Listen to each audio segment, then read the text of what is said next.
Hello বন্ধুগণ, আপনারা যারা ঘরের কাজ করতে করতে সুন্দর চান্দের নাহাল রূপখান ভচকাই গেছে তারা যা করবেন তা হলো এই যে ঘরের মধ্যে স্বামী নামক একখান যন্ত্র আছে, এটা সুন্দর করে কইবেন আজকে যদি স্বামী সুন্দর করে ঘরটার ঝকঝকে তকতকে না করে দাও তাইলে তোমার ওই সুন্দর ঝকঝকে তকতকে রূপখান বেশিক্ষণ লাস্টিং করবে না।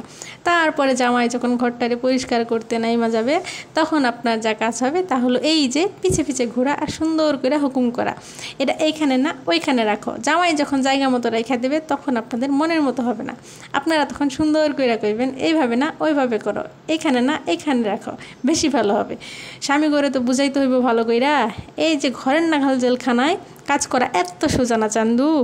আর আমার জামাই যেইটাই ধরে ফেলে দিতে যায় সেইটাই তার কাছে টাকা মনে হচ্ছিল। একদিন কাজ করার শোকে দেখেন জামাইটা বোবা হয়ে গেছে, আর এইটার সুযোগই নিতে হইব। মুখ দিয়ে কথা বলতে পারতেছে না জামাইটা আমার। এইভাবে রাজার হালে থাকা স্বামী গড়ে দিয়া ঘরের টুকিটাকি কাজ বলিয়া সব কাজ করিয়া নিতে হইব। শুধু কি রাজার হালে স্বামীরাই থাকবে, মাঝে মাঝে তো নিজেকে একটু রানী রানী ভাব নিতে হবে। তো এইভাবে পায়ের ওপর পা তুলিয়া আয়েস করিয়া পায়েস খাইতে হইব আর জামাইকে হুকুম করতে হইব, ঠিক আছে? এইভাবে জামাইকে কন্ট্রোল করতে হবে।